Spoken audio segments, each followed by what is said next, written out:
Hello बच्चों, स्वागत है आप सबका हमारे इस नए लेक्चर में कोऑर्डिनेट ज्योमेट्री के। और बेटा आपको याद होगा कि हम सर्कल्स चैप्टर पढ़ रहे थे। पिछले लेक्चर में मैंने आपको पावर ऑफ अ पॉइंट बताया था और मैंने आपको बोला था कि आज के इस लेक्चर में हम कंडीशन ऑफ टेंजेंसी देखेंगे और कुछ और काम के बेटा रिजल्ट्स है वो आज हम डिराइव करेंगे। मेरे हिसाब से बच्चों आज का लेक्चर बहुत इंपॉर्टेंट है, एक जबरदस्त बच्चों ये लेक्चर होने वाला है। और आप सबको मैं बोल दूं कि आज का पूरा लेक्चर बहुत ढंग से सुनना, नोट्स बहुत अच्छे से बनाना ताकि आपके सारे कंसेप्ट्स क्लियर हो पाए। क्योंकि आज के लेक्चर से वो तमाम चीजें चालू हो जाएंगी जहां पर अक्सर बच्चों को तकलीफ आती है सर्कल्स में तकलीफ इसी पॉइंट के बाद से आना स्टार्ट होता है। तो आज का लेक्चर बहुत इंपॉर्टेंट है, अच्छे से सुनिएगा। और आज का हमारा लेक्चर स्टार्ट करने के पहले मैं आप सारे बच्चों को बता दूं कि अगर आपने अभी तक हमारा टेलीग्राम बेटा चैनल ज्वाइन नहीं किया है तो यार किसका इंतजार कर रहे हो, जल्दी से आप हमारे टेलीग्राम चैनल को ज्वाइन करो, क्योंकि उसका ज्वाइनिंग लिंक आपको नीचे डिस्क्रिप्शन बॉक्स में दिया हुआ है। उसे ज्वाइन करने से आपको दो फायदे होंगे। पहला जो फायदा है वो ये है कि यार क्योंकि बेटा मैं एक दिन में मल्टीपल लेक्चर्स पोस्ट करता हूं, आइडियली मेरा प्रयास होता है कि एक YouTube शॉर्ट आए, एक क्लास 11th के लिए वीडियो आए, क्लास 12th के लिए वीडियो आए। तो इसमें कई बार अक्सर मुझे बच्चे बताते हैं कि सर हमें पता ही नहीं चला कि आपने कब वीडियो पोस्ट किया, इसकी वजह से हमारा वीडियो छूट गया या मिस हो गया। तो उस चीज से बचने के लिए आपका टेलीग्राम का चैनल जो है बच्चों वो बहुत आपको काम आता है। क्योंकि उस चैनल में जब भी कोई एक नया वीडियो मैं यूट्यूब में डालता हूँ, उस चैनल में एक उसका क्रिएटिव भी आता है जिसमें लिखा रहता है कि कौन से दिन कितने बजे किस टॉपिक पे मैंने वीडियो पोस्ट किया है, ताकि आप सारे बच्चों की पढ़ाई बहुत बढ़िया तरीके से हो और आपका कभी भी कोई भी लेक्चर छूटे ना। इसके अलावा बच्चों जो सेकंड अपने पास एडवांटेज आ जाता है, सेकंड एडवांटेज ये है कि यार यहाँ पर तो देखो मैं आपको बहुत सारे क्वेश्चंस की प्रैक्टिस कराऊंगा। और मैं पर्सनली मुझे ऐसा लगता है कि शायद ही हिंदुस्तान में, पूरे हिंदुस्तान में शायद ही कोई ऐसा टीचर होगा या कोई ऐसा कोचिंग में टीचर होगा जो आपको इतने quality questions as class illustration करा रहा हो। जनरली क्लास इलस्ट्रेशन में एक या दो या तीन सवाल करा के टॉपिक खत्म करके आगे बढ़ जाते हैं, लेकिन बेटा मेरा ये मानना है कि जब तक आप किसी टॉपिक पर कम से कम 8-10 सवाल ना बनाएं तब तक तो समझ ही नहीं आता यार हो क्या रहा है। तो इसलिए बेटा अपना प्रयास पूरा रहता है कि यहाँ पर हम बहुत सारे सवालों की प्रैक्टिस करें, लेकिन उसके बाद भी मुझे ये चीज पता है कि यार इतने सवाल भी सफिशिएंट नहीं है। आपको अगर सिलेक्शन चाहिए तो आपको और बहुत ज्यादा क्वेश्चंस की प्रैक्टिस करनी पड़ेगी। और वो एक्स्ट्रा क्वेश्चंस हमें कहाँ मिलेंगे? हमारे टेलीग्राम चैनल पर मिलेंगे। तो जल्दी से बच्चों आप हमारे टेलीग्राम चैनल को ज्वाइन करिए। ज्वाइनिंग लिंक आपको नीचे डिस्क्रिप्शन बॉक्स पे दिखाई दे रहा होगा। और अगर अब आप हमारे डिस्क्रिप्शन बॉक्स को देख ही चुके हैं तो आपको उसमें एक यूट्यूब चैनल का भी लिंक दिख रहा होगा। तो वो यूट्यूब चैनल कौन सा है? तो बच्चों वो यूट्यूब चैनल मेरा पर्सनल यूट्यूब चैनल है। मेरा ऐसा मानना है कि जब हम जेई एग्जाम या कोई भी और एग्जाम की तैयारी कर रहे होते हैं तो कई बार उतार चढ़ाव लगे रहते हैं। कई बार इस तरीके की बच्चों चीजें होती हैं कि हम थोड़ा सा डीमोटिवेटेड फील करते हैं, हमें ऐसा लगता है कि यार हमारा शायद सिलेक्शन भी ना हो पाए, कि हम उस काबिल नहीं है। तो ऐसी सारी परिस्थितियों में वो जो चैनल है वो आपकी मदद करेगा, क्योंकि उसमें बेटा सिर्फ पॉजिटिव वीडियोस में डालूंगा। वो ऐसा कंटेंट है जिससे कि आप सारे बच्चे मोटिवेट हो जाएं, जल्दी से जल्दी इंस्पायर हो जाएं और एक पॉजिटिव माइंडसेट के साथ अपनी पूरी एनर्जी के साथ आप उस एग्जाम के लिए तैयारी करें और अपने सपनों को साकार करें। तो अगर आपको वो वाला भी चैनल अच्छा लगता हो तो एक बार आप विजिट करके देख लें, और अगर आपका थोड़ा सा भी उससे भी फायदा हो रहा है तो आप उसे भी सब्सक्राइब कर सकते हैं। चलिए आज का बच्चों अपन अपना लेक्चर स्टार्ट करते हैं। और अगर आपको मेरे पढ़ाने से थोड़ा सा भी फायदा हो रहा होगा तो इस वीडियो को लाइक कर दीजिए। आज के बेटा लेक्चर की शुरुआत में ही मैं आपको कुछ होमवर्क के क्वेश्चंस पहले नोट कर देता हूं। उन होमवर्क के क्वेश्चंस के मैं आंसर भी आपको दे देता हूं, तो आप उसे खुद से एक बार सॉल्व करके देख लीजिएगा। और अगर कहीं पर भी कोई डाउट आता है तो कमेंट में पूछ लीजिएगा।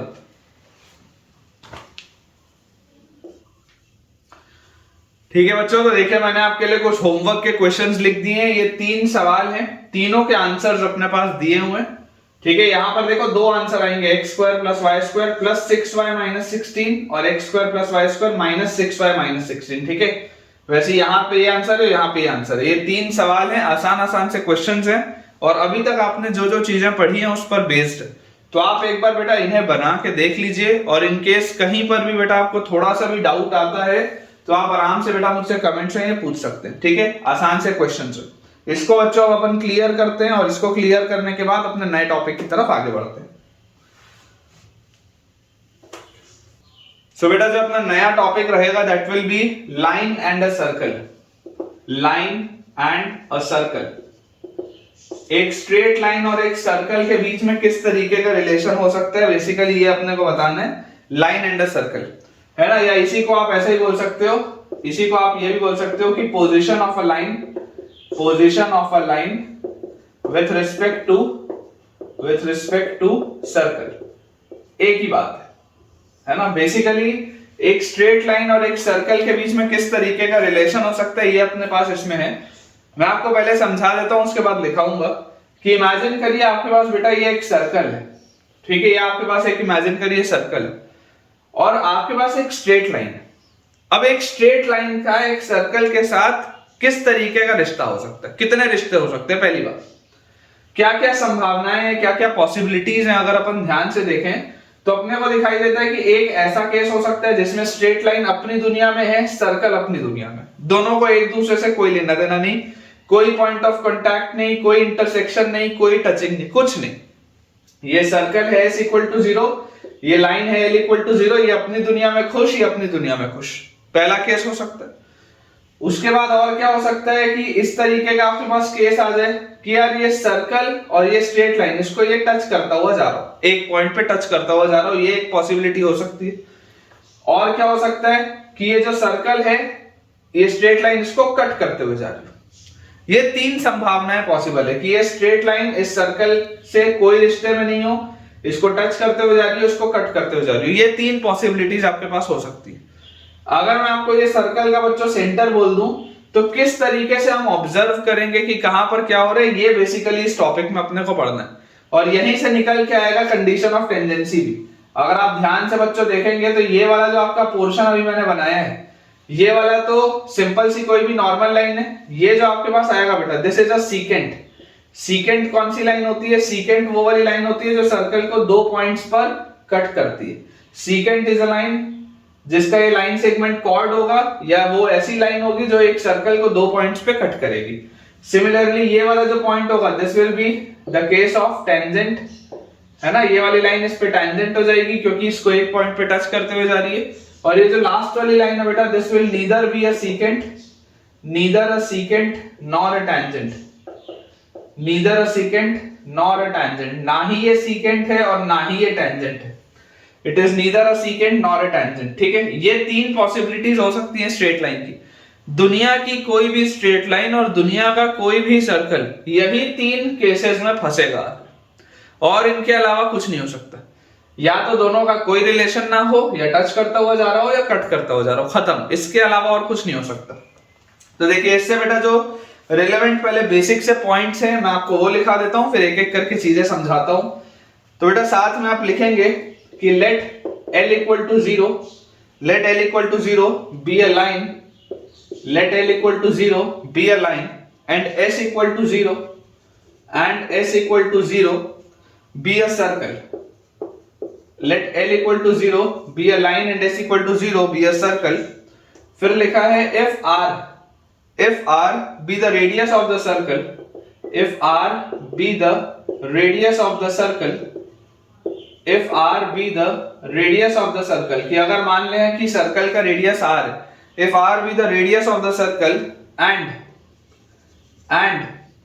P be the length of perpendicular and P be the length of perpendicular and P be the length of perpendicular। पहले आप बच्चों सिर्फ नोट कर लीजिएगा फिर समझाता हूं आपको मैं। and P be the length of perpendicular from the center of the circle on the line, from the center of the circle, from the center of the circle on the line, from the center of the circle on the line, then P greater than R, then P greater than R implies secant, ठीक है। Note बस अभी कर लीजिएगा फिर मैं आपको सब समझाता हूं। P greater than R में आपके पास आ जाएगा, नहीं P greater than R में secant नहीं आएगा। अगर लेंथ ऑफ परपेंडिकुलर रेडियस से ज्यादा है तो P greater than R में आ जाएगा neither a secant nor a tangent, neither a secant nor a tangent, ये आ जाएगा। If P is equal to R, अगर P की वैल्यू R के बराबर हो जाएगी, this implies tangent, and if P is less than R, अगर लेंथ ऑफ परपेंडिकुलर जो होगा वो रेडियस से छोटा होगा, दिस इंप्लाइज अ सीकेंट। और उसके अलावा बच्चों अगर गलती से मान लो कभी P की वैल्यू 0 हो गई, अगर P की वैल्यू 0 हो गई तो दिस इंप्लाइज डायमीटर, जो लाइन होगी वो डायमीटर होगा। बेसिकली 2 पॉइंट पे अभी कट करेगा लेकिन वो डायमीटर हो जाएगा। ठीक है, चलिए मैं आपको बेटा इसको एक्सप्लेन करता हूं, उसके बाद अपन आगे बढ़ेंगे।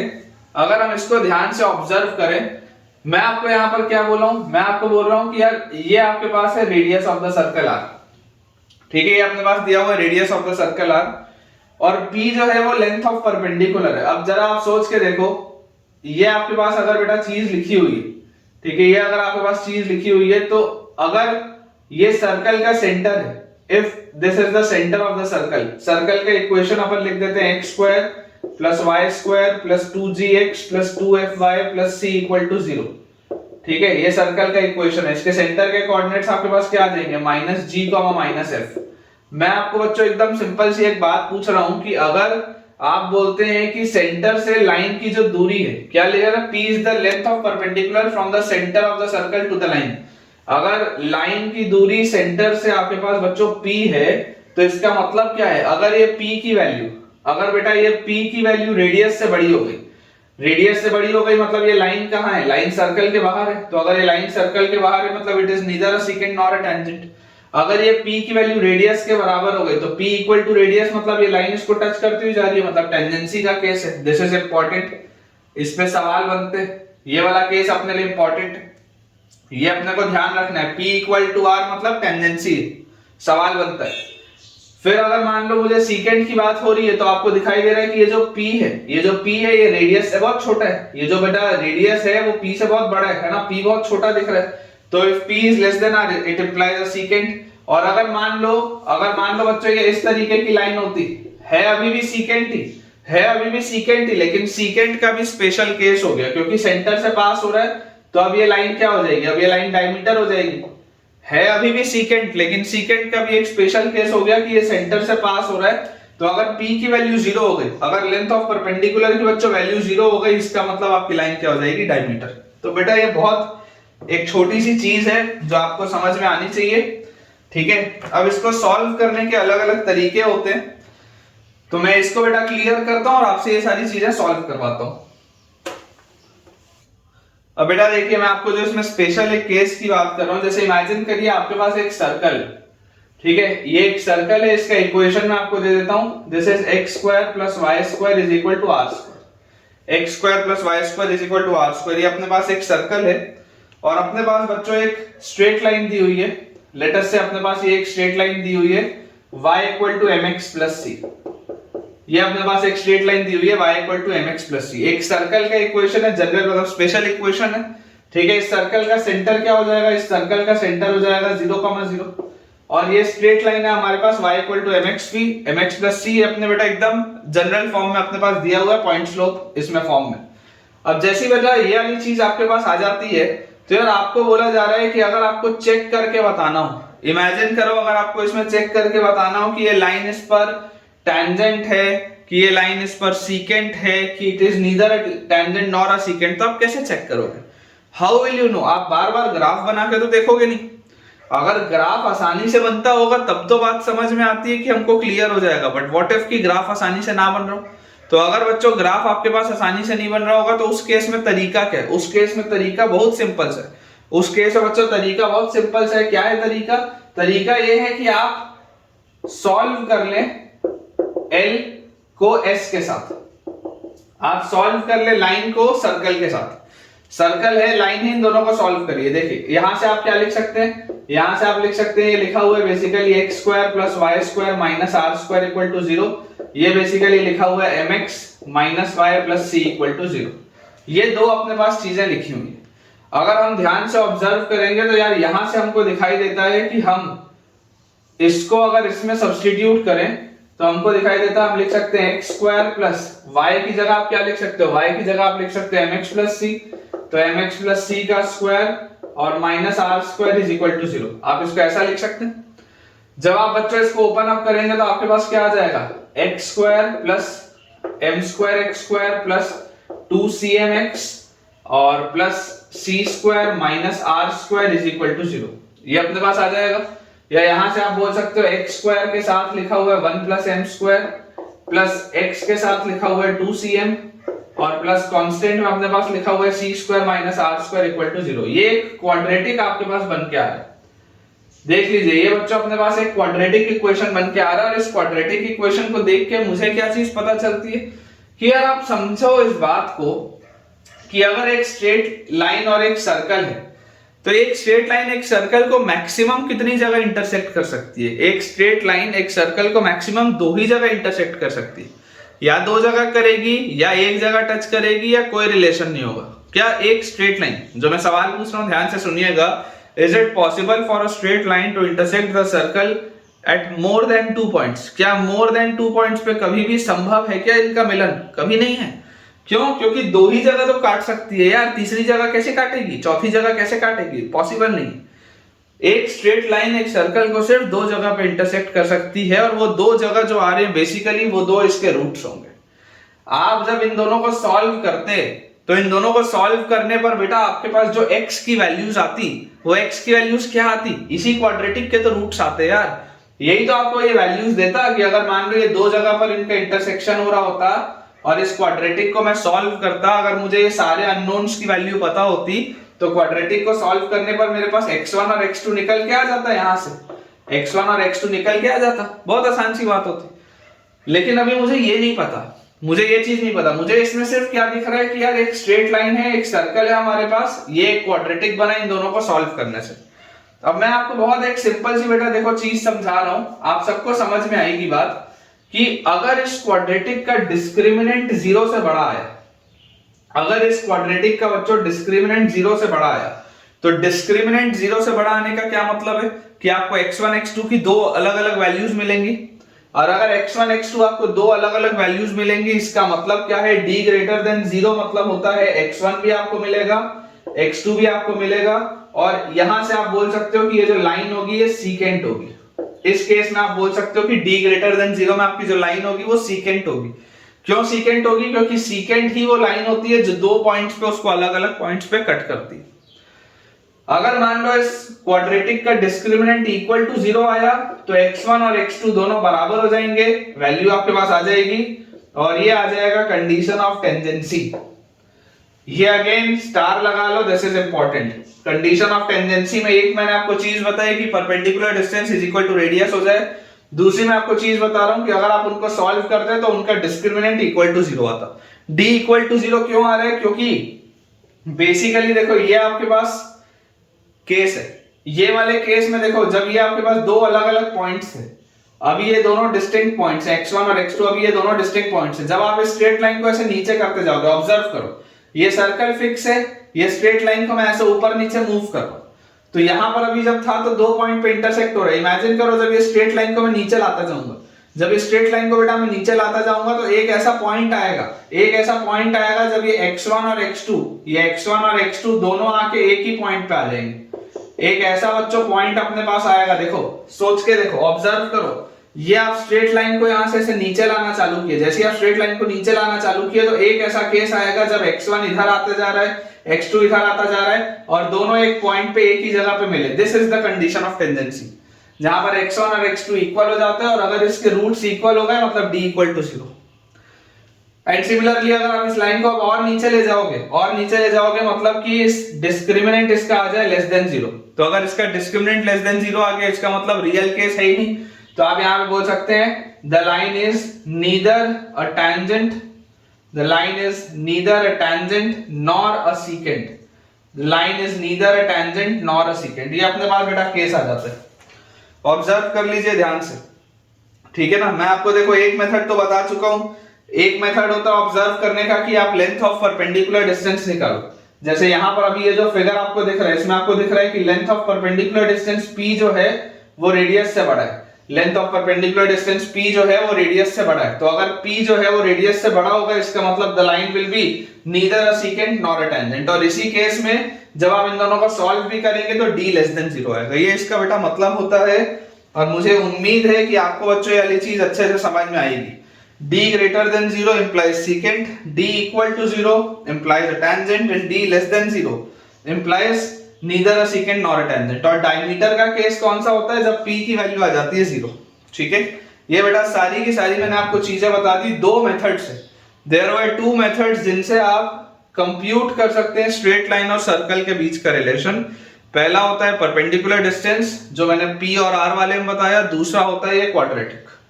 आपको जो भी मेथड पसंद हो, जैसे भी पसंद हो, आप उससे करें, कोई भी दिक्कत की बात नहीं है। चलिए सवालों के साथ बेटा थोड़ा सा स्टार्टअप करते हैं टॉपिक अपना। देखिए बेटा सवाल अपने पास इसमें लिखा हुआ है, for what values of m, for what values of m, for what values of m the line 3x minus my, for what values of m the line 3x minus my plus 5 equal to 0, 3x minus my plus 5 equal to 0 is a tangent to the circle, is a tangent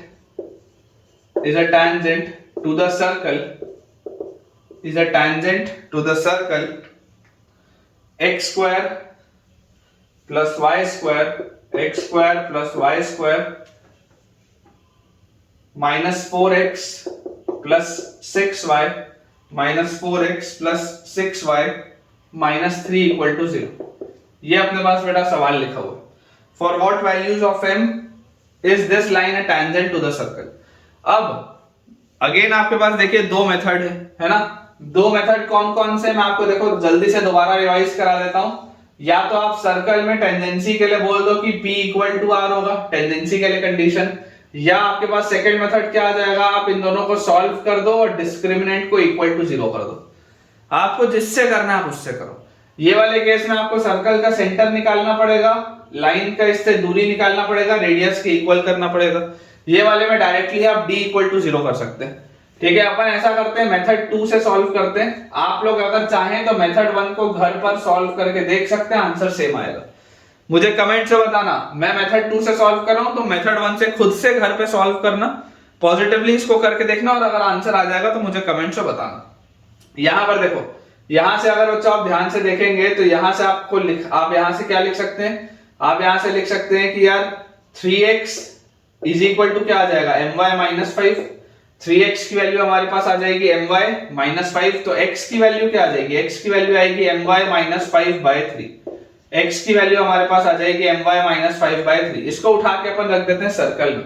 ठीक है, circle का equation अपने पास क्या दिया हुआ है, x square plus y square minus 4x plus 6y minus 3 equal to 0।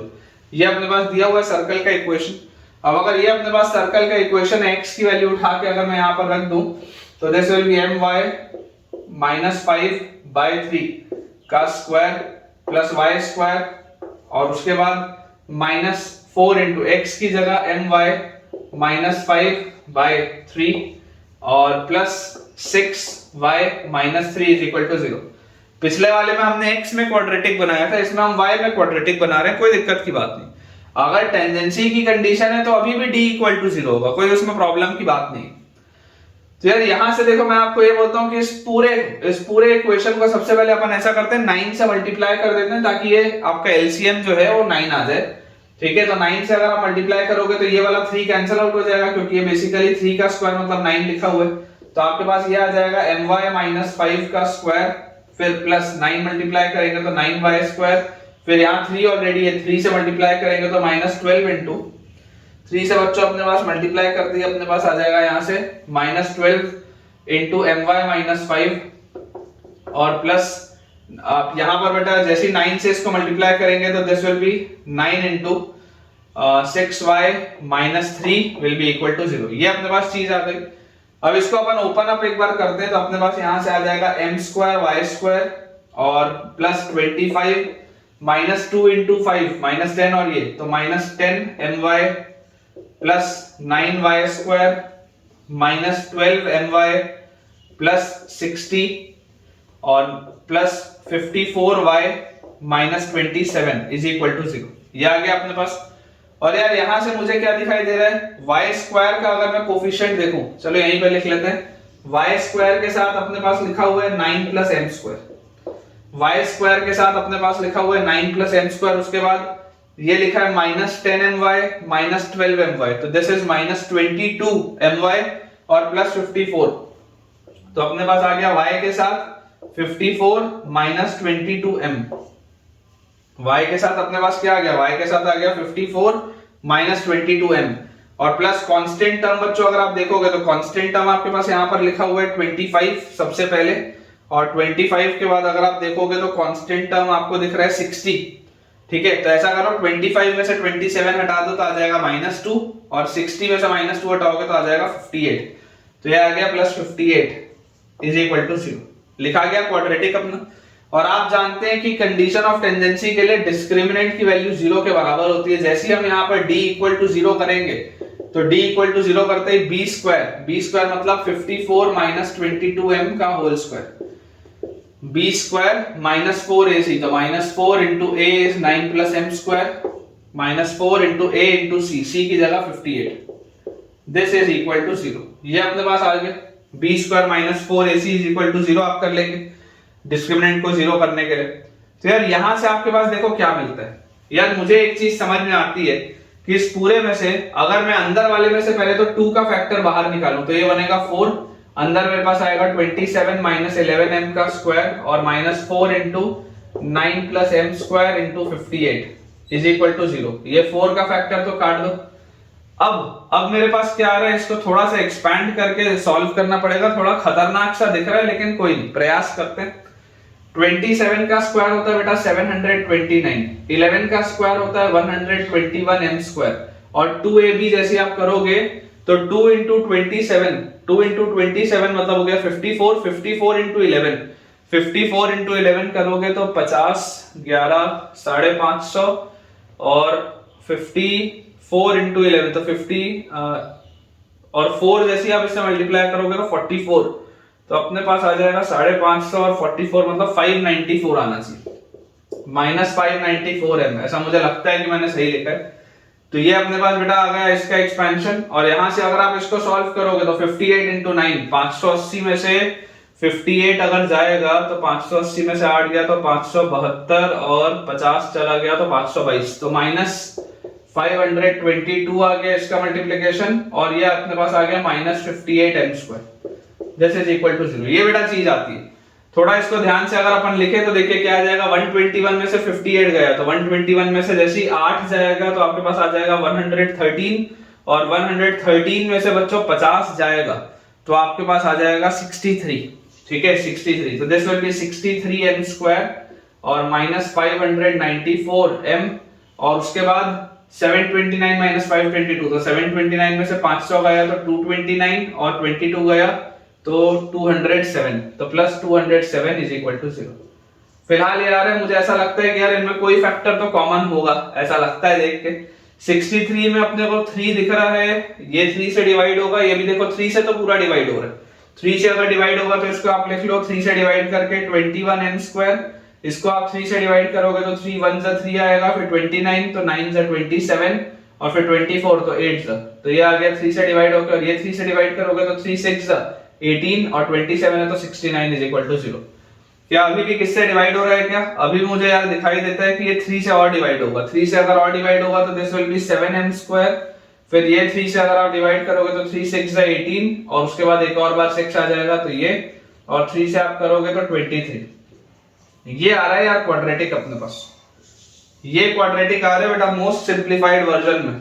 एक बार check कर लेता हूं मैं, 7m square minus 66m plus 23, बिल्कुल सही, बिल्कुल सही है। मतलब ये मैंने जो देखो अब इससे भी बेटा एक चीज सीखने वाली, मेरे पास ये क्वाड्रेटिक तक लिखा था, ये मैंने लिख लिया। आप बेटा देखिए कि यहां पर जो भी कैलकुलेशन किया मैंने आपके सामने अपने माइंड में कैलकुलेशन किया, मैंने कुछ भी रटा हुआ नहीं था, कहीं पे भी मैंने पेन नहीं चलाया, अपने माइंड में मैंने किया। तो आपको अपने माइंड को बेटा इस तरीके से थोड़ा सा ट्रेन भी करना पड़ेगा कि आप कई सारी चीजें अपने माइंड में खुद करते रहे, तभी आपकी स्पीड आएगी बेटा, अदरवाइज स्पीड नहीं आएगी कभी भी। तो जैसे हमारे पास ये आ गया तो यार यहां से अब आपको क्या बोला जा रहा है, for what values of m, बेकार सा आंसर आएगा लेकिन नोट कर लो m की वैल्यू क्या आ जाएगी, -b plus minus root over B square और minus 4 into A into C, तो minus 4 into 7 into 23 minus 4 A C upon 2 into A, तो 2 इंटू ए जब आप करोगे तो 2 इंटू 7, ये आपके पास आ जाएगा। ठीक है बेटा, ये अपने पास चीज आ जाएगी, बस इसको आप सॉल्व कर लीजिएगा। इसको आप जैसे सॉल्व करेंगे जो भी आएगा वो आंसर होगा। या अगर आपको थोड़ा सा और सवाल को रीफ्रेम करके अच्छा बनाना हो तो आप बोल सकते हैं इसमें कि for what values of m the line this is a tangent to the circle, तो आप बोल सकते हैं फाइंड द सम, ऐसा आप मान लीजिए सवाल में लिख सकते हैं find the sum of all the values of m, find the sum of all values of m, find the sum of all values of m for which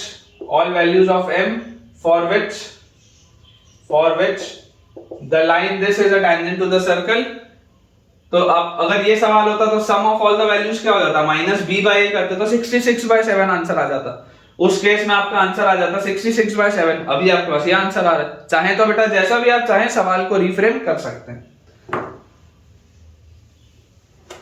देखिए बेटा नेक्स्ट अपने पास इसमें लिखा हुआ है if 4l square minus 5m square plus 6l plus 1, star लगा लो यार, अच्छा सवाल।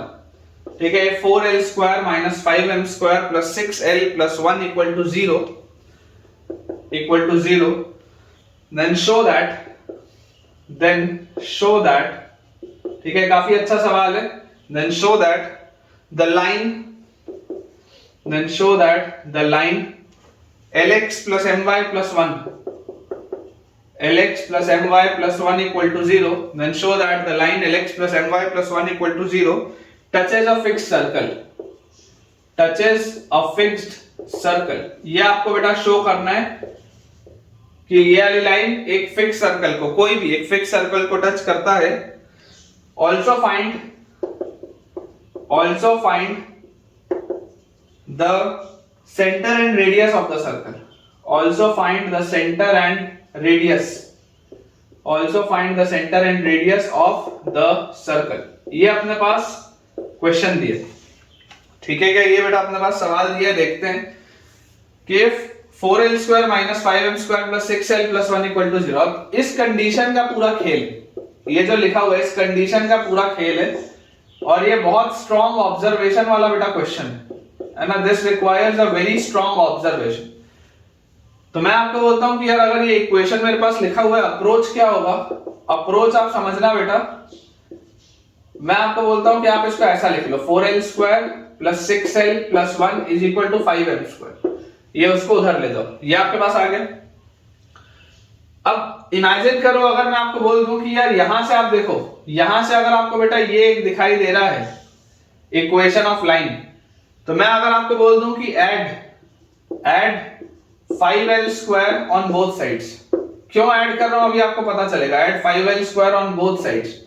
जैसे ही आप बच्चों दोनों साइड 5l square ऐड करोगे, ये क्रिटिकल स्टेप है, तो यहां से आपके पास आ जाएगा 9l square plus 6l plus 1 is equal to 5m square plus 5l square। ये आ जाएगा आपके पास ऐड करते ही।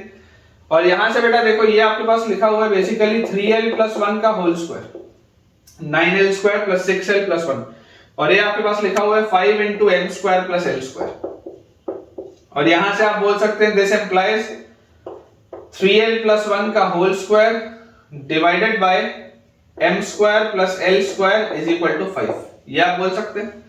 और अगर बेटा मैं दोनों साइड स्क्वायर रूट ले लूं, दोनों साइड अगर मैं आपको बोलता हूं कि यार चलो अपन दोनों साइड स्क्वायर रूट ले लें, तो स्क्वायर रूट लेते ही अपने पास आ जाएगा यहां से 3l plus 1 upon under root of m square plus l square का mod will be equal to √5। ये अपने पास आ जाएगा 3l plus 1 divided by under root of m square plus l square का मॉड इज इक्वल टू √5 आ जाएगा। ये क्या चीज लिखी है, यही तो पूरा खेल है। देखो आपके पास इक्वेशन ऑफ लाइन क्या था, इक्वेशन ऑफ आपके पास लाइन था lx plus my plus 1 equal to 0। आप सोच कर देखो, क्या आप इसको देखकर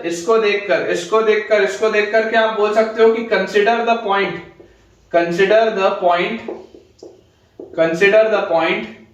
3, 0। सोच के देखो अगर आप 3,0 एक पॉइंट लेते हो, यहां पर अगर आप 3 रखोगे तो 3l आ जाएगा, 0 रखोगे तो ये गायब हो जाएगा, तो 3l+1 आ जाएगा जो ऊपर लिखा है। और नीचे आपके पास लिखा हुआ है, नीचे आपके पास क्या लिखा हुआ है, नीचे आपके पास बच्चों लिखा हुआ है √L² + m², ये लिखा हुआ। Consider the point 3,0, therefore distance of 3,0, ये जो पॉइंट है, distance of 3,0 from the line, distance of 3,0 from the line Lx + my + 1 = 0।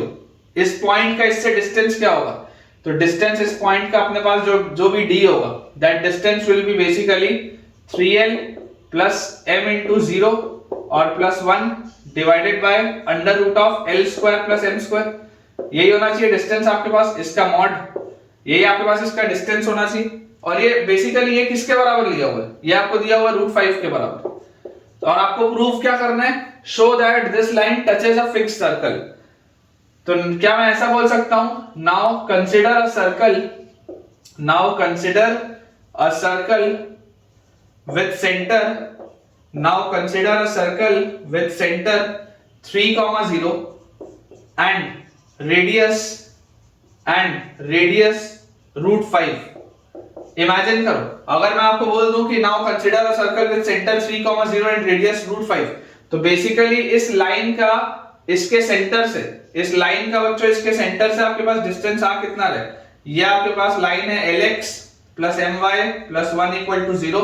ये आपके पास लाइन दी हुई है, ये सर्कल है जिसका सेंटर आपके पास है बच्चों 3,0 और ये इसका रेडियस है बेटा आपके पास √5।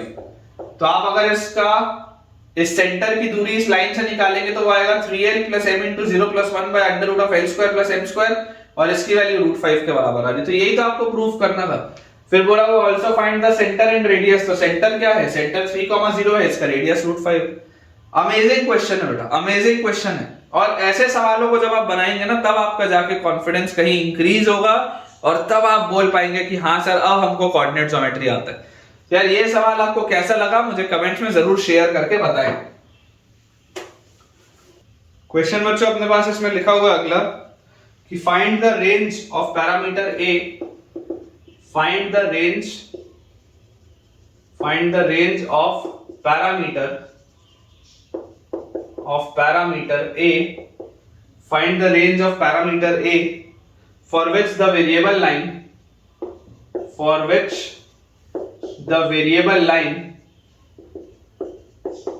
find the range of parameter A for which the variable line y equal to 2x plus a, for which the variable line y equal to 2x plus a lies between the circles, lies between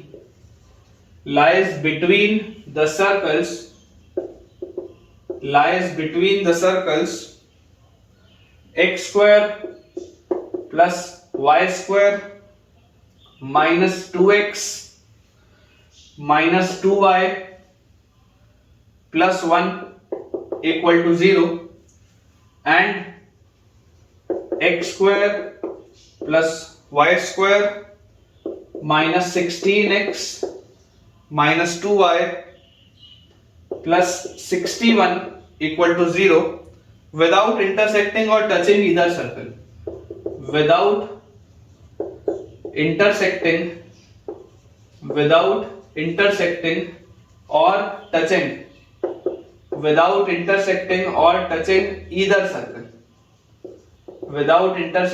touching either circle, ठीक है। काफी जबरदस्त question है बेटा, इसका answer भी बहुत भयानक से आएगा लेकिन काफी जबरदस्त क्वेश्चन है, स्टार लगा लो इसमें बढ़िया से। इसमें देखो कंडीशंस बनेगी, सॉल्व करना पड़ेगा। बोला जा रहा है range of parameter A for which the variable line, ये आपके पास एक स्ट्रेट लाइन है, लाइज बिटवीन द सर्कल्स, ये दोनों के जो बीच में लाया करे। आपके पास जो दो सर्कल्स का इक्वेशन बच्चों लिखा हुआ है, इसको मैं यहाँ पर नोट कर देता हूं। दो सर्कल्स के आपके पास ये इक्वेशन लिखे हुए, ये एक इक्वेशन है और ये अपने पास बच्चों दूसरा इक्वेशन। इन दोनों सर्कल्स के बीच में है स्ट्रेट लाइन, मतलब कि ये कुछ इस तरीके का आपके पास फिगर आ रहा है कि ये एक सर्कल है, ये स्ट्रेट लाइन है, ये दूसरा सर्कल है, ऐसा आपके पास फिगर है। ये आपके पास बच्चों इसमें फिगर दिया हुआ है, ठीक है।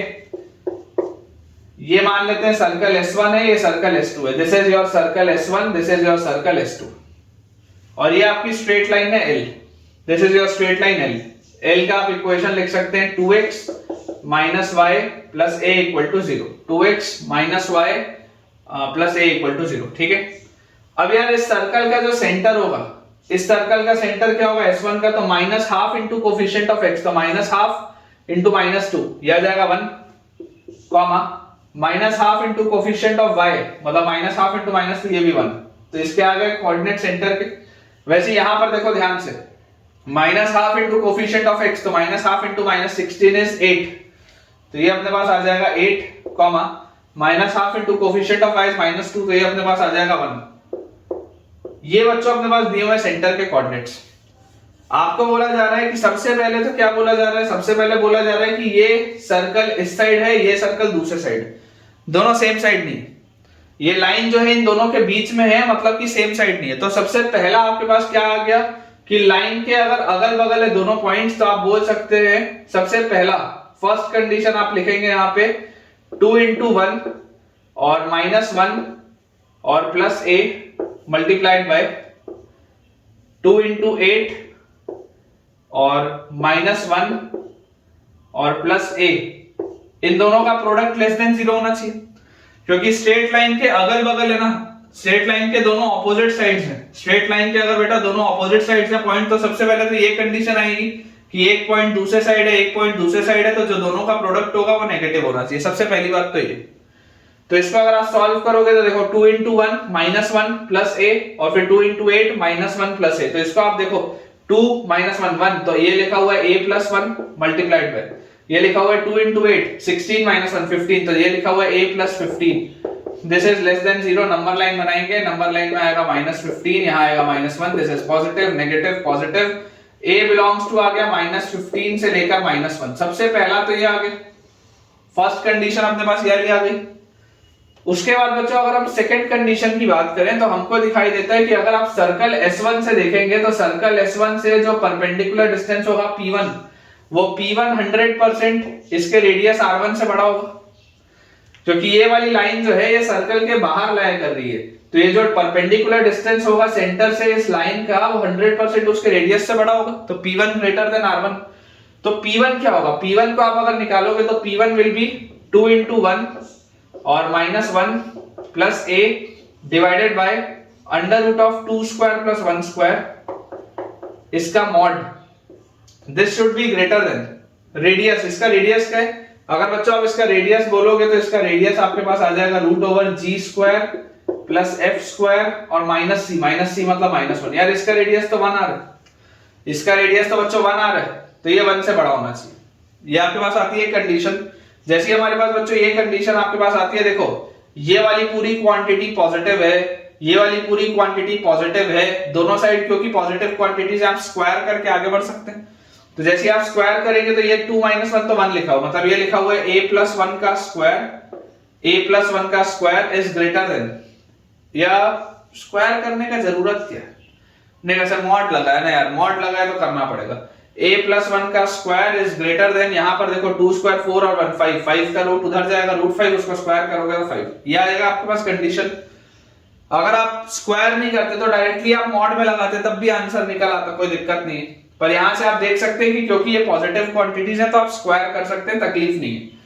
तो यहां से अपने पास आ गया a square plus 2a plus 1 और ये माइनस 5 इधर आ जाएगा, तो ये आ जाएगा minus 5, 1 minus 5 is minus 4, this is greater than 0। और अगर ये बच्चों अपने पास चीज आई तो यार ये चीज में आपको अगेन इसके रूट्स निकालने पड़ेंगे। तो a की वैल्यू क्या आती है, क्वाड्रेटिक फार्मूला से minus b plus minus root over b square minus 4ac, तो minus 4 into a into c, तो आपके पास क्या आ जाएगा 4 into 4 is 16 with a minus sign, तो प्लस 16 by 2, ये आपके पास आएगा। तो यार यहां से आप देख सकते हैं बेसिकली लिखा क्या हुआ है, ये लिखा हुआ है minus 2 plus minus root 20। Root 20 को हम क्या लिख सकते हैं, रूट 20 को हम लिख सकते हैं 2 रूट 5 अपॉन 2। तो ये 2 से बेटा ये फैक्टर कट गया, तो देखो नंबर लाइन में आपके पास इसके क्रिटिकल पॉइंट्स क्या आ रहे हैं, माइनस 1 माइनस रूट 5 और ये आपके पास आ जा रहा है minus 1 plus root 5। This is positive, this is negative, this is positive. आपको ग्रेटर देन 0 की बच्चों बात बोल रही है, तो ग्रेटर देन 0 में आप बोलेंगे a belongs to minus infinity से -1 माइनस रूट 5 और union -1 plus root 5 -1 plus root 5 से इंफिनिटी। ये आपके पास आ गया दूसरी कंडीशन से आंसर। ठीक है, ये अपने पास आ गया देखो दूसरी वाली कंडीशन से आंसर।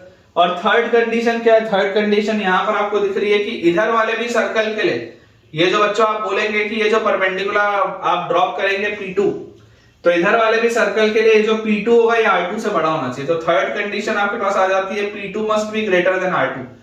तो ये परपेंडिकुलर डिस्टेंस क्या होगा? 8,1 का अगर आप इससे निकालेंगे तो 2 into 8 minus 1 plus a upon under root of 2 square plus 1 square should be greater than, इसका रेडियस क्या आ जाएगा? R2 अगर आप बोलोगे, ये R1 था, R2 अगर आप बच्चों बोलोगे तो this will be root over G square plus F square minus C. तो जी स्क्वायर मतलब 64, एफ स्क्वायर मतलब 1 और माइनस सी, तो माइनस सी मतलब minus 61।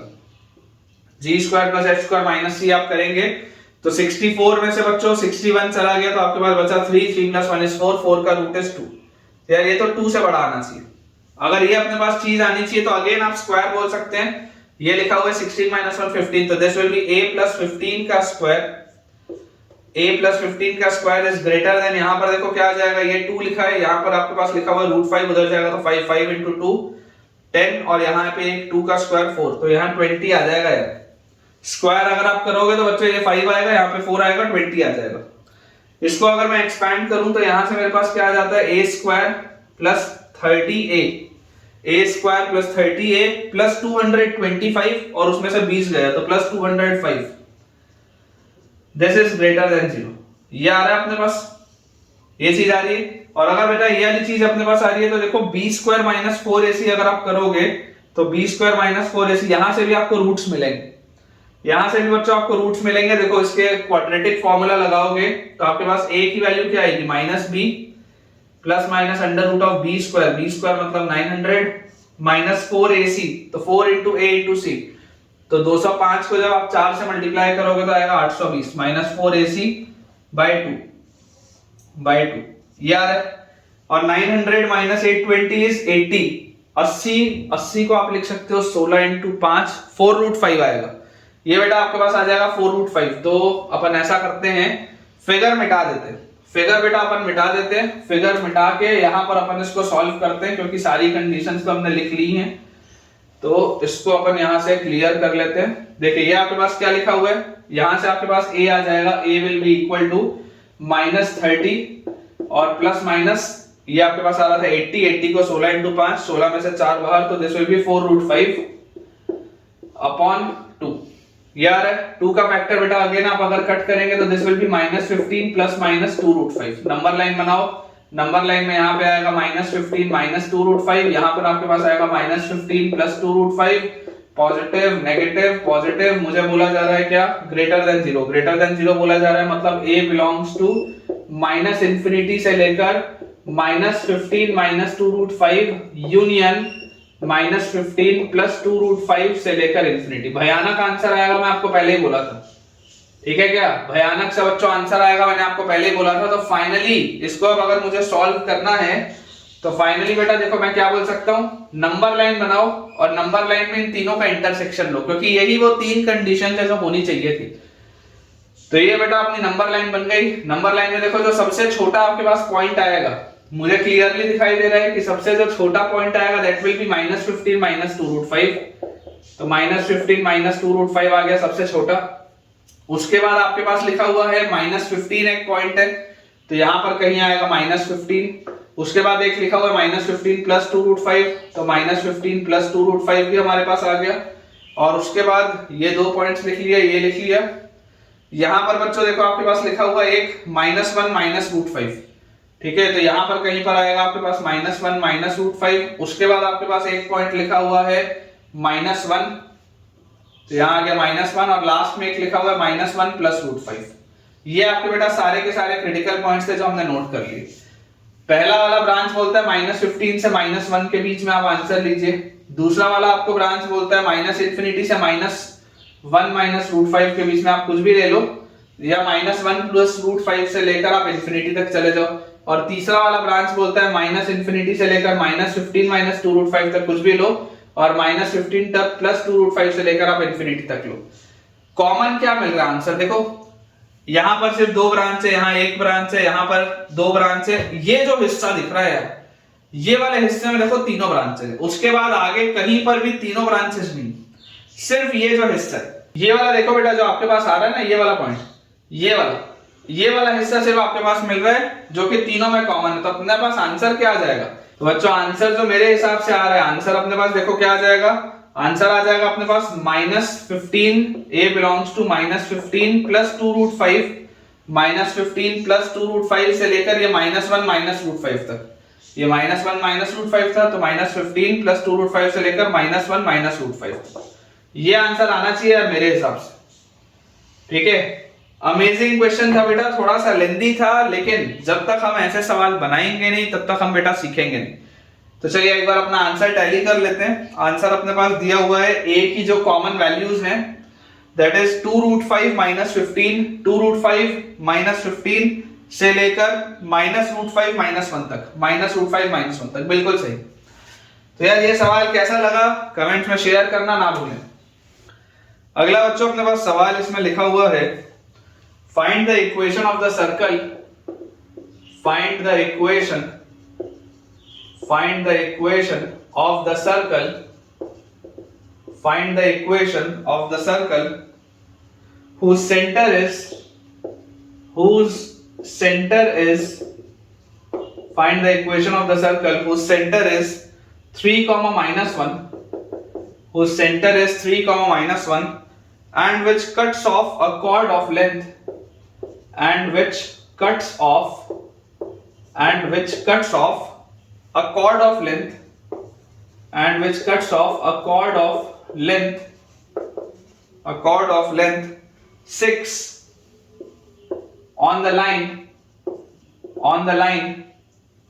2x minus 5y plus 18 is equal to 0, and which cuts off a chord of length 6 on the line 2x minus 5y plus 18 is equal to 0। देखिए बेटा ध्यान से observe करेंगे, equation of the circle जिसका centre आपको दिया हुआ है और एक लाइन पर जो इतना कॉर्ड कट कर रहा है 6 का, बेसिकली अगर आप इसका फिगर ऑब्जर्व करें तो ये आपके पास सर्कल बना हुआ है और इस सर्कल के अंदर बेटा ये आपके पास एक स्ट्रेट लाइन है। लेट अस से this is your straight line 2x minus 5y plus 18 equal to 0, मान लेते हैं ये अपने पास वो स्ट्रेट लाइन है। अब आप ध्यान से देखिए कि ये जो सेंटर है, सर्कल का सेंटर आपको दिया हुआ है 3, -1 और ये जो टोटल डिस्टेंस है, ये जो टोटल बेटा इसमें इंटरसेप्ट इसने कट किया, दैट टोटल इंटरसेप्ट इज 6।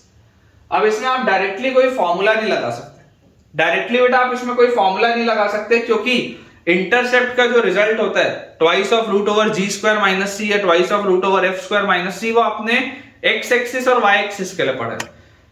कोई भी नॉर्मल सर्कल के लिए, कोई भी नॉर्मल लाइन के लिए वो रिजल्ट नहीं होता, समझ पा रहे हो? इंटरसेप्ट में आंख बंद करके G square minus C F square minus C मत करना, वो सिर्फ कोऑर्डिनेट एक्सिस के लिए होता है, ऐसी फालतू सी कोई भी लाइन के लिए वो नहीं होता। तो ऑब्जर्व क्या करना है, ऑब्जर्व हमको यार ये करना है कि अगर ये पूरा डिस्टेंस 6 है, ये इसका सेंटर है, तो ऐसा वाला ही मैंने आपको एक कॉन्फ़िगरेशन कराया था कि this basically behaves as a chord. ये जो है ये क्या है, ये कॉर्ड है ना। तो यार अगर आप सेंटर से इस कॉर्ड पर एक परपेंडिकुलर ड्रॉप करेंगे तो क्या वो उस कॉर्ड को बाइसेक्ट करेगा या नहीं करेगा? अपन ने थ्योरम पढ़ा है, पहले लेक्चर में कराया था कि सेंटर से अगर आप कॉर्ड पर परपेंडिकुलर ड्रॉप करेंगे तो वो उस कॉर्ड को बाइसेक्ट करेगा। अगर ये इस कॉर्ड को बाइसेक्ट करेगा मतलब ये 3 होगा और ये भी 3 होगा, इसमें तो कोई डाउट नहीं होना चाहिए। अब ये मेरे पास 3 आ गया और ये जो होगा, अगर इस सेंटर से आप इस पॉइंट को ज्वाइन कर दोगे तो ये रेडियस r के बराबर होगा, इसमें भी कोई बात नहीं है। और ये जो है ये तो यार p है, this is the perpendicular distance of 3, -1 from the line. तो यार देखो p की वैल्यू कितनी होगी, p की वैल्यू अपने पास आ जाएगी 3, -1 का इससे डिस्टेंस अगर लेंगे तो 2 into 3 और -5 into -1 plus 18 upon under root of 2 का स्क्वायर इज 4, 5 का स्क्वायर इज 25, इसका मॉड ये अपने पास आएगा। तो जैसे ये चीज आएगी तो देखो ये आ गया 6 और 5 आ गया अपने पास 11 और 18 आ गया 29 बाय रूट 29, p की वैल्यू है रूट 29 आएगी। ठीक है क्या? P की वैल्यू बच्चों अपने पास आ जाएगी √29, और जैसे ये √29 आया तो अब इतने से ट्राइंगल में आप पाइथागोरस थ्योरम लगाएंगे। तो पाइथागोरस थ्योरम क्या आपको बोलता है कि रेडियस का स्क्वायर बराबर p स्क्वायर प्लस 3 का स्क्वायर, 3 का स्क्वायर होता है 9, रेडियस का स्क्वायर, रेडियस मेरे को पता नहीं था, रेडियस का स्क्वायर बराबर p का स्क्वायर इज 29 प्लस 9, तो ये आ गया रेडियस का वैल्यू √38 के बराबर। रेडियस का बच्चों वैल्यू अपने पास आ जाता है √38 के बराबर, और मेरे पास सेंटर के कोऑर्डिनेट्स ऑलरेडी हैं, तो फाइनली अपने को निकालना क्या था? Equation of circle. तो इक्वेशन ऑफ सर्कल क्या होगा? Centre radius form x minus x1 मतलब x माइनस 3 का square plus y minus y1 मतलब y प्लस 1 का square is equal to radius का स्क्वायर विच इज 38। ये आंसर होना चाहिए, ये बच्चों अपने पास आंसर होना चाहिए, और अपन ने जो सॉल्व किया है वो बिल्कुल सही x माइनस 3 का whole square plus y plus 1 का whole square equal to 38। This is the right answer. तो आई होप बेटा आपको समझ में आ गया होगा। ये सारे प्रोफाइल्स याद करके रखिए, ये सारे प्रोफाइल्स आपके जहन में होने चाहिए, और जब भी जहां पर भी इस्तेमाल हो आप आराम से इसको बना सकते हैं। अगला बच्चों अपने पास इसमें सवाल लिखा है, find the area of the triangle, find the area of the triangle, find the area of the triangle formed by the line, find the area of the triangle formed by the line joining the origin,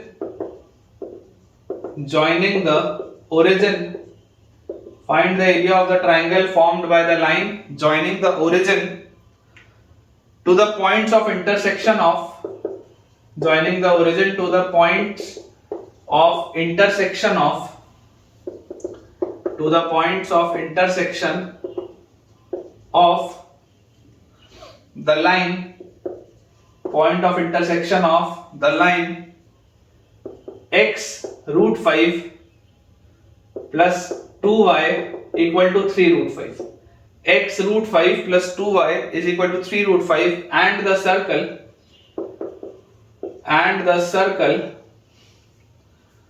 x square plus y square equal to 10, and the circle x square plus y square equal to 10। ये अपने पास बच्चों देखो सवाल लिखा है कि area of the triangle form by the line joining the origin to the point of intersection of the line this and this. तो यार सबसे पहले आप ऑब्जर्व करिए कि ये तो एक सिंपल सा सर्कल है जिसका सेंटर 0,0 पे होगा। तो यार ये सर्कल तो आप बना ही सकते हैं, इसमें तो कोई डाउट ही नहीं, ठीक है ना। ये वाला सर्कल तो बच्चों बनाना अपने लिए बहुत आसान हो गया, ये अपन ने सर्कल बना लिया, और ये अपना बन गया कार्टेशियन प्लेन। अब इस कार्टेशियन प्लेन में इस सर्कल में ये y एक्सिस है, ये x एक्सिस है, और क्योंकि ये आपके पास x square plus y square equal to 10 था, इसका मतलब इसका रेडियस क्या होगा? इसका बच्चों रेडियस आपके पास आएगा √10। रेडियस √10 आएगा मतलब ये वाला जो पॉइंट होगा, this coordinate will be √10, 0, this coordinate will be 0, √10। ये चीज अपने को समझ में आनी चाहिए। अब इतने के बाद आपको एक लाइन बोला जा रहा है, ये एक स्ट्रेट लाइन है, this is a straight line. ये स्ट्रेट लाइन इस सर्कल पर अगर आप बनाएंगे तो किस तरीके से बनेगा? क्योंकि देखो जहां पर आप फिगर बना सकते हो वहां फिगर से जाना चाहिए। एक तरीका जरूर ये है कि आप इन दोनों को सॉल्व करो, इन दोनों को सॉल्व करके आप x की वैल्यू निकालो, y की वैल्यू निकालो, और फिर डिटर्मिनेंट फॉर्म में सॉल्व करके आंसर निकालो, है ना। ऐसा यहां पे मैं लिख देता हूं, ये जो मैं कर रहा हूं दिस इज मेथड 2। मैं आपको मेथड 1 बता देता हूं। मेथड 1 क्या है? मेथड 1 है solve straight line with circle, find the points of intersection, find the coordinates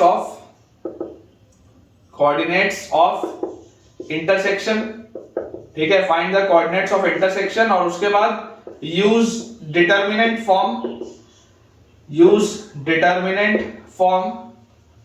to find the area, मुझे करके बताना, इस मेथड से भी आ जाएगा, ठीक है, इस मेथड से भी आ जाएगा कि आप लाइन को सॉल्व कर लो। लाइन को सॉल्व करने के बाद आप इससे साथ सॉल्व करोगे तो x और y के कोऑर्डिनेट आ जाएंगे, ओरिजिन के साथ आपको 3 कोऑर्डिनेट मिल गए। डिटर्मिनेंट फॉर्म एरिया का आपको पता होता है, half modulus of determinant of x1 y11 x2 y21 x3 y31, ऐसा करके सॉल्व आप कर सकते हो, जानते हो आप। खैर यहां पर बच्चों मुझे देखो क्या चीज दिखाई दे रही है कि ये तो हो गया मेथड 1, अपन कर रहे हैं मेथड 2 से। मेथड 2 में मुझे जो स्ट्रेट लाइन दिख रही है, स्ट्रेट लाइन मेरे पास दी हुई है x √5 plus 2y is equal to 3√5। थोड़ा सा इसको ढंग से देखो, क्या इसको मैं ऐसा लिख सकता हूँ कि x√5 बाय 3√5, x√5 बाय 3√5 और plus 2y by 3√5 is equal to 1। x by x intercept plus y by y intercept is equal to 1। तो ये आ गया आपके पास x by 3 plus y by 3√5 by 2 is equal to 1। तो x intercept आपके पास आ रहा है 3, x इंटरसेप्ट 3 आ रहा है, मतलब यहां पर कहीं पे होगा 3। √10 जो होता है वो √9 से बड़ा होता है, 3 से बड़ा होता है। और ये आपके पास लिखा हुआ है 3√5 बाय 2, दिस इज 3√5 बाय 2। तो यार ये जो 3√5 बाय 2 बच्चों अपने पास आ रहा है, बेसिकली ये क्या होगा, 3 मल्टीप्लाइड बाय √5 क्या होता है, √5 आपके पास बच्चों 2 से बड़ा होता है। √5 अगर 2 से बड़ा होता है तो यार ये 2 से बड़ी चीज है और यहां पर आपके पास 2 है। मुझे क्लियरली एक चीज देखो दिखाई दे रहा है कि ये इस तरीके का आपके पास लाइन आएगा, कुछ ऐसी लाइन आपके पास आएगी। ये आपके पास बेटा कुछ इस तरीके की लाइन आपके पास ये आ जाएगी और जैसे आपको ये लाइन मिली तो आपको बेसिकली ये एरिया बताना है। ये जो आपके पास ओरिजिन से आप इसको जब ज्वाइन करेंगे, ओरिजिन से बेटा जब आप ये पॉइंट ऑफ इंटरसेक्शन निकालेंगे तो ये एक पॉइंट निकलेगा सर्कल के साथ, ये आपका ओरिजिन है, ये आपका दूसरा पॉइंट निकलेगा, ये √10, 0 तो यहां पर कहीं पर है, वो मैंने आपको बस ऐसी प्लॉट करने के हिसाब से बताया था। ये वाला जो ट्राइंगल है ना, ये वाला जो मैं शेड कर रहा हूं, ये बेटा जो मैं शेड कर रहा हूं, देखो आपको ये वाले ट्राइंगल का एरिया बताना है। ऑब्जर्व करो ध्यान से, आपको इस ट्राइंगल का एरिया बताना है। अगर आपको ये वाले ट्राइंगल का एरिया बताना है, find the area of the triangle formed by the line joining the origin, by the line joining the origin to the point of intersection of the line and the circle. इस circle का इस line के साथ जिन points पर intersection होगा उसको अगर आप ओरिजिन से ज्वाइन करेंगे तो इस ट्राइंगल का एरिया आपके पास क्या होगा, ये सवाल है। चलिए मैं आपको ये बोलता हूं कि आप मुझे जरा ऑब्जर्व करके बताइएगा कि ये जो लाइन मैंने बनाई, क्या ये इसके लिए कॉर्ड की तरह काम करेगा क्या? ये जो लाइन मैंने बनाई है ये इसके लिए कॉर्ड की तरह काम करेगा? तो अगर ये इसके लिए बच्चों कॉर्ड की तरह काम करेगा तो आप देखो ये जो मैंने डार्क करके मैं लाइन बना रहा हूं, ये आप मान लो कि ये आपने इस पे परपेंडिकुलर ड्रॉप कर दिया, ठीक है, ये आप मान लो कि आपने ये इस पे परपेंडिकुलर ड्रॉप कर दिया। अब जैसी बच्चों आपने ये इस पे परपेंडिकुलर ड्रॉप किया तो ये एरिया ऑफ ट्राइंगल क्या होता है? एरिया ऑफ ट्राइंगल आपके पास होता है, एरिया ऑफ ट्राइंगल हमारे पास होता है half into base into height, यही होता है एरिया ऑफ ट्राइंगल। मुझे यहां से देखो क्या चीज दिखाई दे रही है कि यार ये बेस है, ये बेस है और ये हाइट है। ये हाइट तो बेसिकली क्या है, ये हाइट बेसिकली p है, perpendicular distance of origin from the line, p तो आपको मिल जाएगा। ये जो हाइट बच्चों लिखा हुआ है ये हाइट क्या है, हाइट p है। p मतलब क्या है, this is the perpendicular distance of origin from the point, ये ओरिजिन पॉइंट का लाइन से, ये लाइन है, ओरिजिन से इसका जो परपेंडिकुलर डिस्टेंस होगा दैट विल बी p, तो ये हाइट आपके पास है। ये बेस क्या होगा, तो यार आप ऑब्जर्व करो बेटा, ये जो पूरा का पूरा बेस है, बेसिकली आपको पता है कि जब आप परपेंडिकुलर बनाते हैं तो परपेंडिकुलर वाली जो लाइन होती है वो सामने वाले को दो इक्वल पार्ट में डिवाइड करती है, इसको बेटा दो इक्वल पार्ट में ये ब्रेक करती है। तो अगर ये इसको दो इक्वल पार्ट में ब्रेक करती है तो देखो ये सर्कल का रेडियस आपको पता है, this is the radius of the circle, ये वाली जो लाइन है this is the radius of the circle. अगर ये बेस आपके पास मान लेता हूं मैं कि ये बेस, अगर ये हिस्सा a है तो ये भी a होगा, तो ये a की वैल्यू आप किससे निकाल सकते हो, ये a की वैल्यू आप आराम से पाइथागोरस थ्योरम से निकाल सकते हो। मतलब मुझे ये बात तो दिखाई दे रही है कि देखो सवाल तो सॉल्व हो जाएगा। ये रेडियस r है, ये आपके पास a है, ये आपके पास perpendicular distance of the point from the line p है। तो आप एरिया ऑफ ट्राइंगल क्या बोलोगे, हाफ इंटू बेस, बेस कितना है अपने पास 2a, इंटू हाइट, हाइट कितनी है अपने पास p, ये अपने पास है। और यहां से बच्चों अगर अपन a की बात करें तो यार ये अगर मैं पाइथागोरस थ्योरम लगाऊंगा, ये बेस को मैंने 2a बोला है ना, ये बेस, ये अगर ये a है तो ये भी a है। आप ये छोटे से हिस्से में, आप सिर्फ इतने से ट्राइंगल में अगर बच्चों पाइथागोरस थ्योरम लगाएंगे तो पाइथागोरस थ्योरम आपको बोलता है कि पाइथागोरस थ्योरम से r स्क्वायर की वैल्यू आ जाएगी p square plus a square के बराबर। तो यार यहां से मुझे a की वैल्यू क्या मिलती हुई दिख रही है, ये 2 और हाफ कट गया तो a की वैल्यू अपने पास आ जाएगी under root of r square minus p square. a की वैल्यू अपने पास आ जाएगी under root of r square minus p square, this multiplied by p, ये अपना आंसर है। p आप यहां पर निकाल लो, p क्या है, p is the perpendicular distance of the point from the line. तो यार ये वाली जो लाइन है, इस लाइन को अपन ऐसे लिख सकते हैं क्या, √5x और plus 2y minus 3√5 is equal to 0, ऐसे इसको लिख सकते हैं। और यहां से अगर इस लाइन की बेटा आपको दूरी ओरिजिन से निकालनी हो तो ओरिजिन से आप इसकी दूरी क्या निकालोगे, √5 into 0 plus 2 into 0 √5 into 0 plus 2 into 0 minus 3 √5 divided by under root of √5 का स्क्वायर मतलब 5 और 2 का स्क्वायर मतलब 4। ये आपके पास है इसका मॉड। तो बच्चों यहां से आपके पास देखो क्या आ जाता है, यहां से आपके पास ये √5 into 0 खत्म, ये खत्म, ये आपके पास लिखा हुआ है 3 √5 और नीचे आपके पास लिखा है √9 मतलब 3 से 3 कटेगा, माइनस √5 बचेगा, मॉड सॉल्व करोगे √5 आएगा, p की वैल्यू √5 आएगी, दिखाई दे रहा है। और उसके बाद रेडियस की अगर मैं बात करूं तो ये जो सर्कल है इसका रेडियस क्या है, इसका रेडियस तो √10 है, इस सर्कल का रेडियस तो √10 है, मुझे पता है। तो यार ये क्या आ गया, देखो अंडर रूट ऑफ रेडियस का स्क्वायर मतलब 10 माइनस p का स्क्वायर आएगा 5, ठीक है, p का स्क्वायर अपने पास आएगा यहां से 5 और उसके बाद this complete thing multiplied with p again है √5। तो यार ये क्या लिखा हुआ है, ये भी √5 ये भी √5, यार ये तो 5 लिखा है, इसका आंसर क्या आएगा 5 आएगा, आंसर इसका बच्चों 5 आएगा एरिया। जबरदस्त क्वेश्चन, अगेन स्टार लगा सकते हैं, बहुत अच्छा सवाल। ऐसे सवाल करने हैं, ऐसे सवाल मैं आपको ज्यादा से ज्यादा कराऊंगा ताकि आपके कंसेप्ट्स क्लियर हो। आंसर बच्चों 5 आएगा विच इज एक्यूरेट। चलिए आगे बढ़ते हैं। चलिए बेटा एक मैं आपको बस एक इंपॉर्टेंट प्रोफाइल करा देता हूं, ऑलमोस्ट उसमें अपने को 10 मिनट और लगेंगे, ठीक है। इंपॉर्टेंट कंसेप्ट इस तरीके का बेटा, अगर आपको कभी भी कोई चीज दिखे तो आपको ये सारी चीजों की जानकारी होनी चाहिए। इसमें सारी चीजें आपको याद रखने की जरूरत नहीं है, लेकिन हाँ पता आपको होना चाहिए। अगर मान लीजिए आपके पास बच्चों एक सर्कल दिया है और इस सर्कल इसको ऐसा अपन करते हैं, थोड़ा सा और बड़ा बनाते हैं, थोड़ा सा इसको अपन अच्छे से बड़ा बनाते हैं क्योंकि इसमें काफी सारी अभी चीजें होंगी तो आपको कंफ्यूजन नहीं तो हो जाएगा। ये अपने पास बच्चों अगर एक सर्कल दिया है और इस सर्कल में मैं आपको बोलता हूं कि ये एक एक्सटर्नल पॉइंट है जिससे कि मैंने बच्चों यहाँ पे टैंजेंट ड्रॉ किया, इस एक्सटर्नल पॉइंट से मैंने ये 2 टैंजेंट ड्रॉ किए, ठीक है। ये आपका एक टैंजेंट है, ये आपका दूसरा टैंजेंट है। ये एक्सटर्नल पॉइंट आप ले लो बेटा P और इसमें ये वाले पॉइंट को आप ले लो A, ये वाले पॉइंट को आप ले लो B और ये आपके सर्कल का सेंटर है C। इंपॉर्टेंट प्रोफाइल क्या है कि देखो अगर मैं P से C को ज्वाइन करूंगा तो इसमें तो कोई दिक्कत नहीं है, C is the centre of the circle, आप ज्वाइन कर सकते हैं। ये B से आप C को ज्वाइन कर दें, A को आप बेटा C से जैसे ज्वाइन कर दें तो आपको यहां से देखो क्लियरली क्या दिखाई दे रहा है, आपको क्लियरली बच्चों यहां से दिखाई दे रहा है कि ये 90 डिग्री का एंगल होगा, ये भी 90 डिग्री का एंगल होगा। इतना सबको समझ में आता है। ऐसी वाली प्रोफाइल मैंने आपको बताया था इनिशियल वाला जो हमारा लेक्चर था जिसमें हम थ्योरम्स कर रहे थे, मैंने आपको बताया था कि देखो अगर ये वाला एंगल बेटा इसको अगर आप ले लोगे थीटा, अगर आप इस एंगल को थीटा ले लोगे तो ये वाला भी एंगल थीटा आएगा, इसको अगर आप फाई ले लोगे तो ये वाला भी एंगल फाई आएगा, ये अपन ने बताया था। लास्ट लेक्चर में मैंने आपको क्या बताया था, लास्ट लेक्चर में मैंने आपको बताया था कि अगर आपके पास सर्कल है x² + y² + 2gx + 2fy + c = 0, एकदम जनरल सर्कल, और एक्सटर्नल पॉइंट अगर आपके पास है x1 y1, एकदम जनरल सर्कल है, एक्सटर्नल पॉइंट है आपके पास x1 y1, तो हमें एक चीज पता होती है कि जो लेंथ ऑफ टैंजेंट होता है, लेंथ ऑफ टैंजेंट जो बच्चों होता है बेसिकली वो क्या है, लेंथ ऑफ टैंजेंट अगर आप यहां से देखेंगे लेंथ ऑफ टैंजेंट, तो लेंथ ऑफ टैंजेंट आपके पास आएगा यहां से PA और PB। लेंथ ऑफ टैंजेंट आपके पास यहां से क्या आएगा PA और PB, ये दोनों बेसिकली एक्सटर्नल पॉइंट से आपने टैंजेंट डाले तो सेम होंगे, है ना। ये PA का वैल्यू PB के बराबर होगा, ये बात हमको आती है समझ में, और ये BC और AC बराबर होगा क्योंकि रेडियस ऑफ द सर्कल है, ठीक है।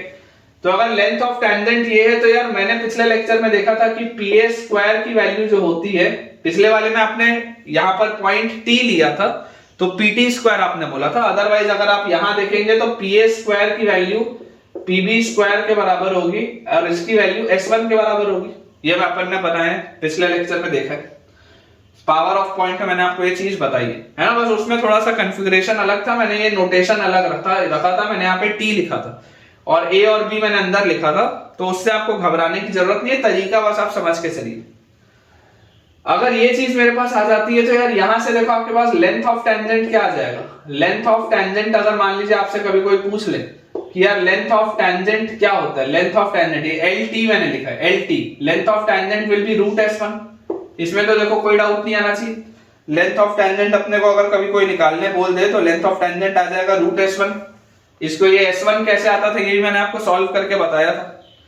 अब इसमें बच्चों जो अगली चीज आ जाती है वो अपने से पूछा जाए, मान लो कि एरिया ऑफ क्वाड्रिलेटरल, मान लो अगर अपने से पूछा जाए एरिया ऑफ क्वाड्रिलेटरल कि क्वाड्रिलेटरल का एरिया क्या होगा, एरिया ऑफ क्वाड्रिलेटरल PBCA, इसका एरिया कितना होगा। तो यार आपको देखो यहां पर बेटा क्या चीज समझने की जरूरत है, आपको इसमें ये चीज समझने की जरूरत है कि ये जो ट्राइंगल PCA है और ये जो बच्चों ट्राइंगल आपके पास PCB है, triangle PCA is congruent to triangle PCB। तो इसका मतलब है कि area of triangle PCA will be equal to area of triangle PCB, क्योंकि अगर ये दो ट्राइंगल्स कॉन्ग्रुएंट है तो दोनों का एरिया सेम होगा। और एरिया ऑफ ट्राइंगल PCA क्या आ जाएगा, एरिया ऑफ ट्राइंगल PCA अगर बच्चों में देखो एरिया ऑफ ट्राइंगल PCA, तो एरिया देखो राइट एंगल ट्राइंगल है तो इसका एरिया होता है half into base into height. आप मान लो इस सर्कल का रेडियस r है तो आपके पास area will be half into base, base कितना है, बेस आपके पास है लेंथ ऑफ टेंजेंट, बेस है length of tangent into height इसका कितना है, रेडियस r। तो ये आपके पास रिजल्ट आना चाहिए। मतलब कि यहां से बेटा आप बोल सकते हो कि एरिया ऑफ क्वाड्रिलेटरल PBCA, मैं फिर बोल रहा हूं याद रखने की जरूरत नहीं, लेकिन एरिया ऑफ क्वाड्रिलेटरल PBCA जो पूरे का एरिया होगा that will be twice of, इस पूरे का डबल आएगा, ये एक ट्राइंगल है दूसरा ट्राइंगल है दोनों का एरिया सेम है, तो twice of half into length of tangent into radius. तो यहां से देखो ये 2 से ये 2 कटा, लेंथ ऑफ टेंजेंट आपके पास कितना है, रूट S1 और रेडियस r, तो r रूट S1।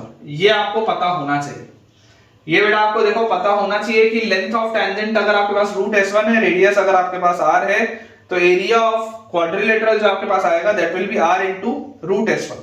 ठीक है, इसके बाद अपने पास एक आ जाती है चीज, ये अपन ने पहली चीज निकाल ली, ये अपन ने निकाल ली दूसरी चीज। तीसरा अगर बेटा मान लो आपसे पूछ लिया जाए कि length of chord AB, length of chord AB, कि अगर बच्चों मेरे पास ये है कॉर्ड AB, ये बच्चों अगर मेरे पास AB वाला कॉर्ड है तो इसका लेंथ कितना होगा, what will be the length of this cord. तो आपको यार बहुत आसानी से ये बात समझ में आनी चाहिए कि ये इस पर परपेंडिकुलर होगा, ये वाली लाइन जो होगी वो इस कॉर्ड पर परपेंडिकुलर होगी, ये बात एकदम क्लियर है। ठीक है, क्योंकि आप इसको जैसे ही ज्वाइन करेंगे इस पे परपेंडिकुलर आपके पास आ जाएगा, इस तरीके की चीजें हमने पहले पढ़ी हुई हैं। तो यार ये वाला हिस्सा और ये वाला हिस्सा भी सेम होगा, ठीक है, क्योंकि परपेंडिकुलर आपने ड्रॉप किया है, ये कॉर्ड है सर्कल का, परपेंडिकुलर ड्रॉप किया सेंटर से तो उसको बाइसेक्ट करेगा। तो आप क्लियरली बोल सकते हैं कि AB का जो लेंथ होगा वो इसका लेंथ और इसका लेंथ आप ऐड करेंगे, ठीक है, तो ट्वाइस ऑफ आप इसका लेंथ बोल सकते हैं, क्योंकि ये दोनों लेंथ सेम है, तो कॉर्ड AB का length will be twice of this length. और ये लेंथ क्या है, ये अगर बेटा आपके पास लेंथ ऑफ टेंजेंट था तो this will B length of tangent into cos theta and this is length of tangent into sin theta. मतलब आप यहां से बोल सकते हैं कि this will be twice of, इसका डबल है ना, तो twice of length of tangent into sin theta. Length of tangent कितना होता है, root S1 into sin theta. ये अपने पास आ जाएगा length of chord AB। Length of बच्चों कॉर्ड AB जो आपके पास आएगा that will be 2 into length of tangent into sin theta. और sin थीटा की भी अगर बेटा आपको वैल्यू निकालनी हो तो sin थीटा की वैल्यू आपके पास कितनी आ जाएगी, आप ध्यान से ऑब्जर्व करें ये वाले ट्राइंगल को, ये जो बड़ा वाला ट्राइंगल, ये जो बेटा ये बड़ा वाला जो ट्राइंगल है, इस बड़े वाले ट्राइंगल में आप sin थीटा को ध्यान से देखें। sin थीटा आपके पास कितना आएगा, sin theta is perpendicular upon hypotenuse. ये हाइपोटेनियस क्या है, सेंटर से लेकर P तक की दूरी है। ये जो हाइपोटेनियस है बेटा, ये हाइपोटेनियस बेसिकली सेंटर से लेकर P तक की दूरी है, ठीक है। तो ये सेंटर के कोऑर्डिनेट्स आपके पास क्या आ जाएंगे, सेंटर के कोऑर्डिनेट्स आपके पास आ जाएंगे -g, -f, ठीक है, सेंटर के कोऑर्डिनेट्स आपके पास आ जाएंगे -g, -f। तो यार यहां से आप देखो इसको क्या बोल सकते हो, अगर आपको ये बेटा बोलना है थीटा तो sin theta will be perpendicular upon hypotenuse. तो परपेंडिकुलर मेरे पास बताओ कितना आ जाता है, परपेंडिकुलर बच्चों मेरे पास आ जाता है r अपॉन हाइपोटेनियस। तो हाइपोटेनियस आपके पास क्या आ जाएगा, या तो आप इसको CP का स्क्वायर बोल लो, या अगर आपको हाइपोटेनियस लिखना हो तो हाइपोटेनियस के लिए आप क्या बोल सकते हैं कि r का स्क्वायर प्लस इसका स्क्वायर। तो आप यहां पे लिख सकते हैं r upon r square plus क्या आ जाएगा, r square plus root S1 का स्क्वायर। तो रूट S1 का स्क्वायर मतलब S1 और इसका रूट, इसको आप ऐसे भी लिख सकते हैं, लिख देता हूं मैं r upon under root of r square plus S1, ऐसा भी इसको आप लिख सकते हैं। देखो यहां से मैं आपको लिख के दिखा देता हूं, साइन थीटा क्या होगा, sine theta will be perpendicular which is R upon hypotenuse, hypotenuse is CP, perpendicular R upon hypotenuse is length of CP, ठीक है। और ये जो सीपी बेटा अपन ने लिखा हुआ है, बेसिकली अगर आप इसमें पाइथागोरस थ्योरम लगाएंगे तो पाइथागोरस थ्योरम से अपने को इसमें देखो क्या चीज मिल जाएगी, पाइथागोरस थ्योरम से अपने पास यहाँ पे आ जाएगा कि R square plus length of tangent which is root s1 इसका स्क्वायर, मतलब आर स्क्वायर प्लस s1 है ना, रूट s1 का square is s1 is equal to length of tangent cp का स्क्वायर इज इक्वल टू ये cp का square, इन दोनों पॉइंट्स के बीच का डिस्टेंस, यही है पाइथागोरस थ्योरम इस ट्रायंगल में। तो अगर बेटा ये कौन से ट्रायंगल में लगाया है, PCA में, इन PCA, इन ट्रायंगल PCA ये अपन बोल सकते हैं। तो यार यहां से देखो साइन थीटा को मैंने क्या लिखा, साइन थीटा को मैंने लिखा r अपॉन cp, cp कितना आ जाएगा, root of R square plus s1, root of R square plus s1, ठीक है। तो ये अपने पास रिजल्ट आ जाता है। मैं अगेन बच्चों आपको बोल रहा हूं, आपको याद नहीं करके रखना है, आपको बच्चों याद इसको नहीं करके रखना है, बस समझ के चलना है। तो इसी के साथ बेटा अपन इसमें 3-4 चीजें और हैं, इसी के साथ अपन अपने आगे वाले लेक्चर में, अगले लेक्चर में इसके आगे की मैं आपको चीजें निकलवाऊंगा, जिसमें हम ये एरिया ऑफ ट्राइंगल निकालेंगे, एरिया ऑफ ट्राइंगल के बाद हम ये एंगल डिराइव करेंगे, और फिर इससे पास होता हुआ जो सर्कल होगा अपन वो देखेंगे। और मैं आपको यही बताऊंगा कि ये जो आपके पास क्वाड्रिलेटरल बनेगा, this will be a cyclic quadrilateral. ये सारी चीजों पे चर्चा अपन कमिंग लेक्चर में अपने करेंगे। तो ठीक है बेटा, विद दिस हम अपने आज के लेक्चर के एंड पे पहुंच चुके हैं, और मुझे उम्मीद है कि आपको आज का लेक्चर बढ़िया से समझ में आया होगा, सारी चीजें आपकी क्लियर हुई होंगी।